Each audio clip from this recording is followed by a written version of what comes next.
Hi, welcome to Read and Reread. I am Angelia, and today it's time for Friday Reads. It's been time for Friday Reads about 5 times because I keep blowing the beginning of this video. So let's see if I can make it through this time. So, hope you've been having a great week. We had a good time. We had some family fun. You might have seen my last video that my daughter Emma made an appearance, but now she has gone back to start her senior year of college, so I'm getting back into my regular routine. So this week, let's start with the TV. We watched Reservation Dogs. We're in season 3, and also Only Murders in the Building, which I think is also season 3. We watched the episodes that have dropped of those. I especially recommend Reservation Dogs. Once again, if you have not watched this show at all, go back to season 1. Somehow this show is still an undiscovered gem.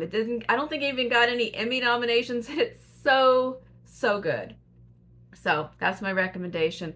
We're also watching a drama, I don't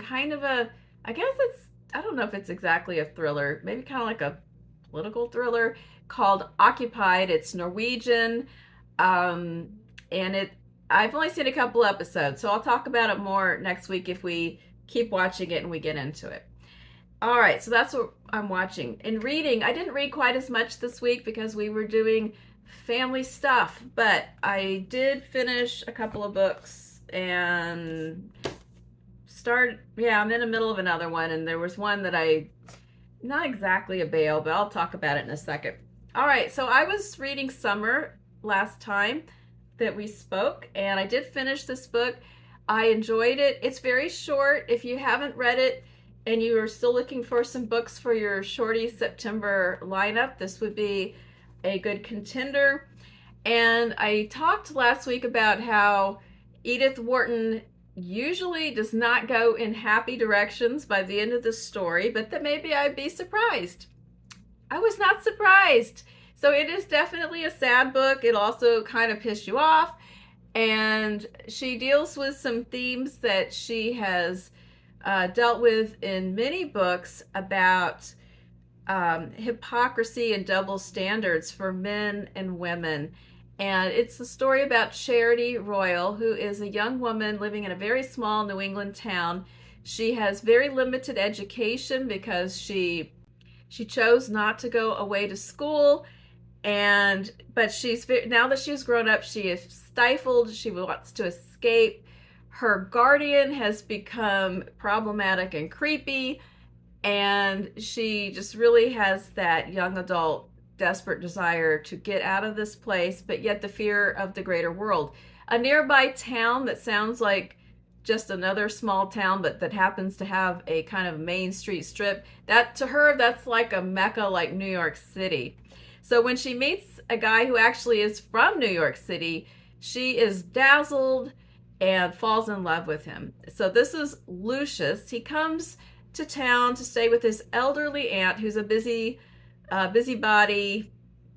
kind of always up in your business. Actually, everybody in the story is like that lives in this town.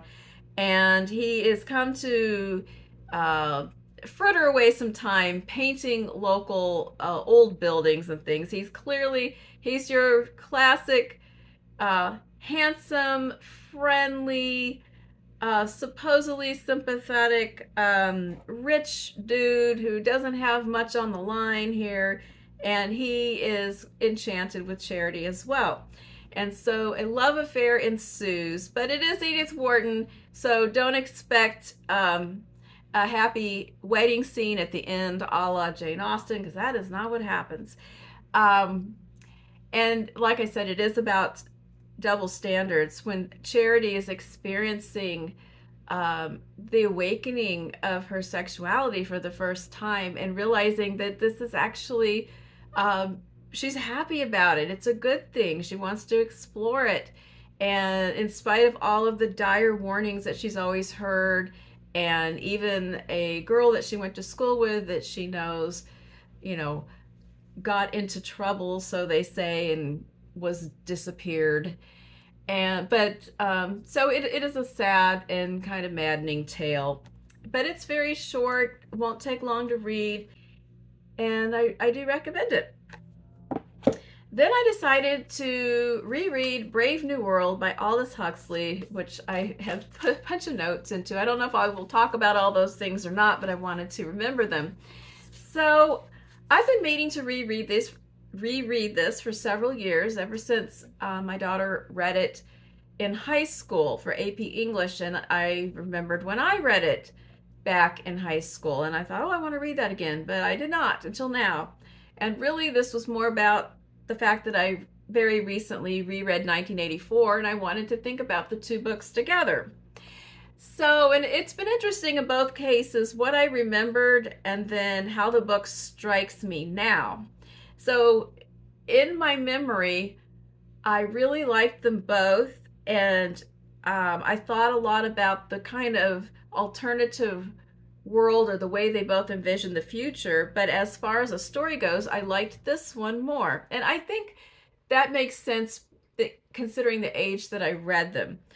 I think now I wouldn't even pick a favorite. I think both of them have strengths, both of them have aspects that are still resonate with problems that we are having today. They both are prescient in different ways, but they are both problematic as novels in different ways as well. I don't think that either of them is really the best example of a dystopian novel to read, but if you're looking for foundational texts, modern day dystopian novels, then they are kind of important to read if you want to be well versed in that genre. It's interesting that both of the novels focused in on relationships and family as something that needed to be monitored and controlled. And in 1984, couples were not allowed to stay together if they did not produce a child. Um, they tried to encourage everyone to suppress love connections and sexuality and just focus on producing a family and raising them according to society's dictates. And so when Winston Smith had briefly had a wife and she never got pregnant, she left the scene. In this one, they've eliminated the relationships again and also the whole family structure by basically keeping the society reproduced with test tube babies. People are encouraged to be promiscuous, but they do not get pregnant or have families or babies. Those babies are created scientifically. And they are also carefully, they are chemically altered and then conditioned psychologically to fit into a stratified caste system. So people are labeled from alpha to epsilon, and they are conditioned for different roles in society.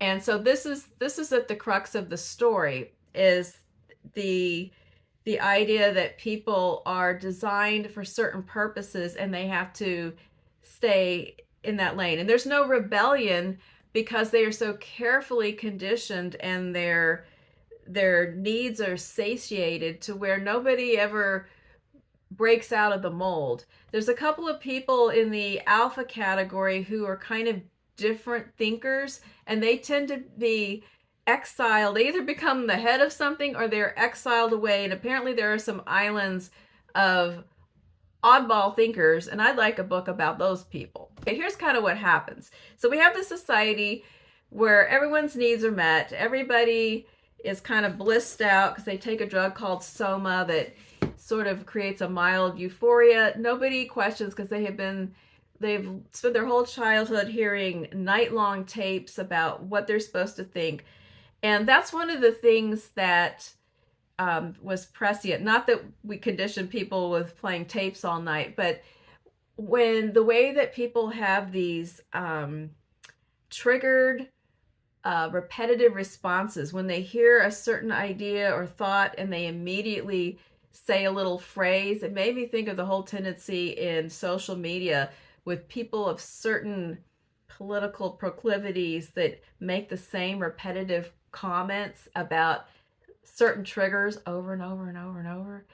I'm not going to give any examples, but if you know, you know, like you know, if you see a certain kind of Facebook post, you know exactly what the comments are going to say. In the beginning of the book, this whole system is explained conveniently by a group of students going on a tour through where the children are being, the embryos are being fertilized, and then on into up through the nursery where the children are being raised. And the director of the program is explaining it all. Nobody receives any historical education except for just a few things that they are told so that they understand the current world. But only a few people actually know any history in depth. And in fact, the director tells this group of young students when he's talking about uh, the way that children are created versus when they used to have a mother and father, and all of the students who happen to be all boys, and that's I'm going to get to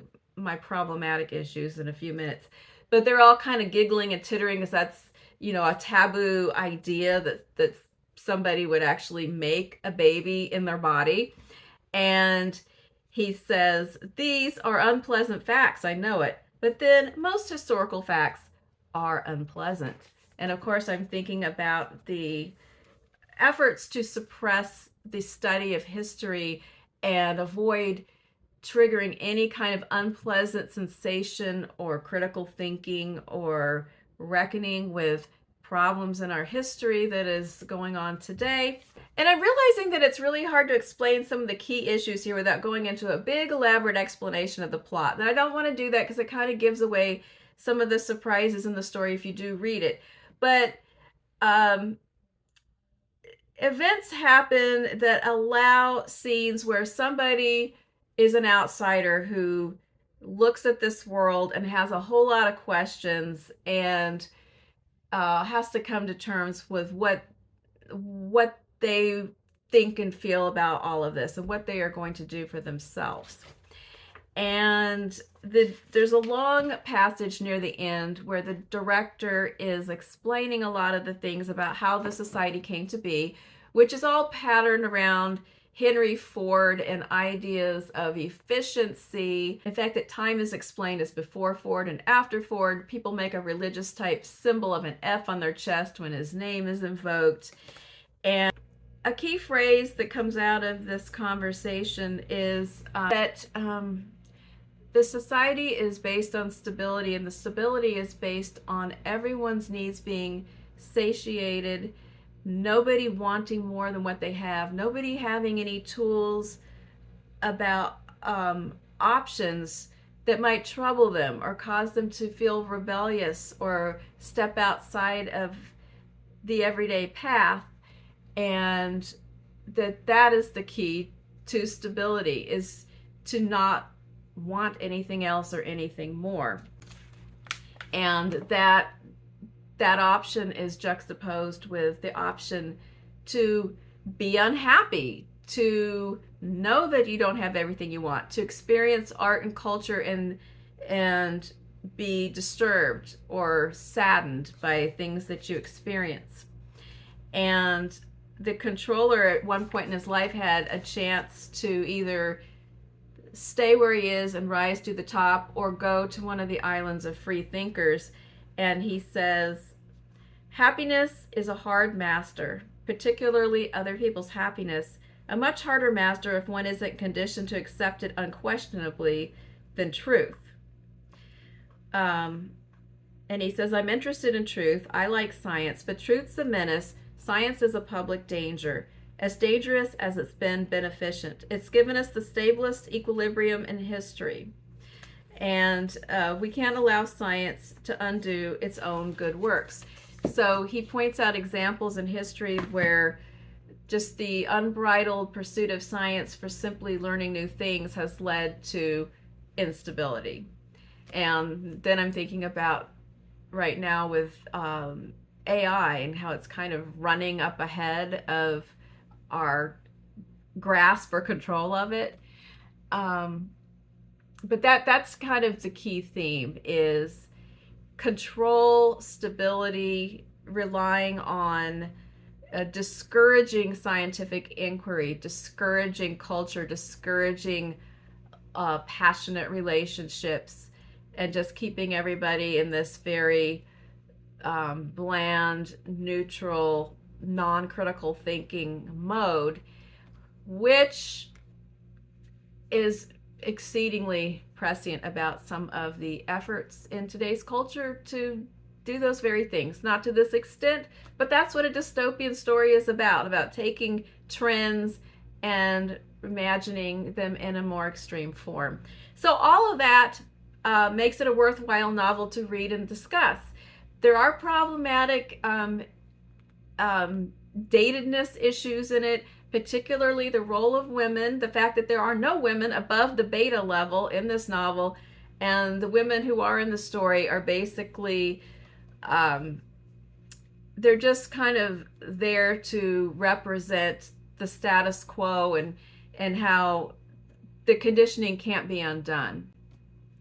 And also there is a scene that has to do with a visit to a Native American reservation in New Mexico, which has been preserved almost like a tourist attraction so that people can go and see how the wild people live. And it's very stereotypical.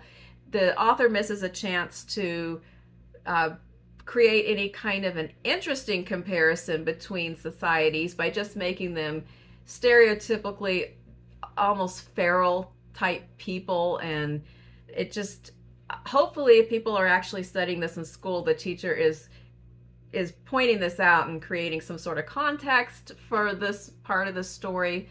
So anyway, so it didn't really, the age showed and it didn't hold up in that manner, but I still found it worthwhile to consider the themes and how they might apply to criticisms of today's society and certain trends. Then I had a short interlude of a FTL, Failure to Launch. I started reading Pineapple Street by Jenny Jackson. I read maybe 2 chapters and I set it aside. I don't know if I'll pick it back up at a future time, but it was just too fluffy. And I don't know, there's a time for fluff, but I just wasn't feeling it. I knew it was a book about wealthy people in Brooklyn, and it's kind of the setup where there's this very, very wealthy family that has a lot of property in Brooklyn, and they are all intertwined and like way too close to one another. And there's a woman who has married into the family and is being always out of sorts, and the mother-in-law is overbearing, and they're living in her husband's, the parents have moved to a smaller apartment and said, oh, you know, you can live here in our brownstone and you can do whatever you want, make it your own. But then anytime they mention any kind of change, they're like, oh no, you don't want to do that. Oh, you know, they don't want him to move the furniture, they don't want him to change the drapes. And the overbearing mother-in-law reminded me a lot of the I don't know, I don't remember these characters' names or anything, but in the old original Sex and the City, when Charlotte married the guy played by Kyle MacLachlan, and he had that mother who, they were way up too much in each other's business, and she was a big problem, but Charlotte ended up getting to keep the really nice apartment. That's who the mother-in-law reminded me of in these first couple of chapters. And I just wasn't in the mood. I don't know if it's actually a fun book if I kept going, but it was just, it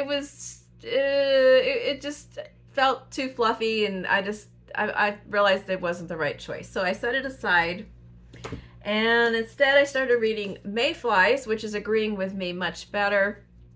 And I am about halfway through Mayflies. What did I mark here? I marked, oh, this is a quote. This actually, I ended up seeing this in some of the reviews of the book, where Andrew O'Hagan writes, they say you know nothing at 18, but there are things you know at 18 that you will never know again. And he's thinking this while he is watching the Smiths on stage. And in this book, there's two halves of this book, a part in the 80s and a part in the current day. And I haven't quite gotten to the current day part, but back in the 80s, it's about a group of boys who are friends, especially the friendship between James and Tully. James' nickname is Noodles. James has they're Scottish. It is during the time Margaret Thatcher has wreaked havoc on the economy of the working class. Um, James's parents have just both run off at different times, leaving him alone. But he's very smart and bookish, and a teacher at school and his friend Tully have both helped and supported him, and he is planning to go to college. Tully and Tully's mother have worked James into their family fabric and included him in lots of things, even though Tully's father is mentally ill. And it's about their friendship, about Tully feeling trapped by his father's path, and James being on that precipice of going into college. And there is this fabulous weekend where they get tickets to go to this music festival, which was a real thing. It was, I forgot what it's called, like the 10th year something. I'll put it up on the screen. But it was a festival in Manchester that celebrated the 10th anniversary of punk rock and the Manchester scene.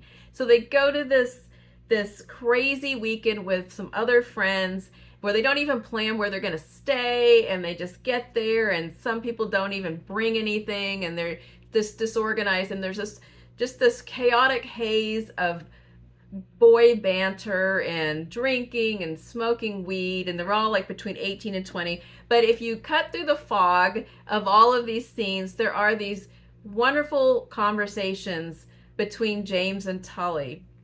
And also the musical scene is so fun.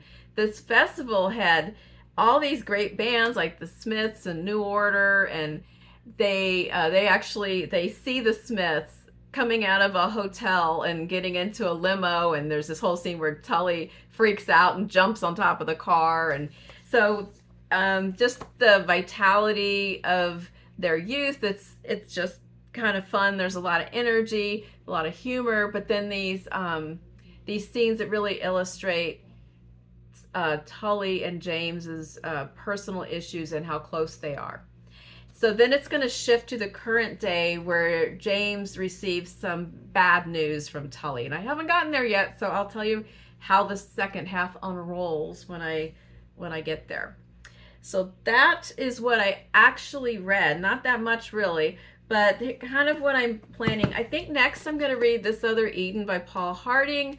I've had it out from the library and I've renewed it a couple times, and I feel like my luck's going to run out. Somebody's going to request it, and I just really shouldn't hog it this long. So I'm going to give it a try. I wasn't in the mood this past week, so I didn't feel like reading something that I knew was going to be another really sad one after Old God's Time, but I think now I'm ready, so I'm going to try this next. And then I also picked up at the library a couple of kids' books that I'm going to read this weekend, because I'm trying to finish my Bookopoly summer reading thing, and I have just one bead left to earn, and I had to read a biography. Now, I don't like biographies. I don't like adult biographies. I don't want to read a whole biography.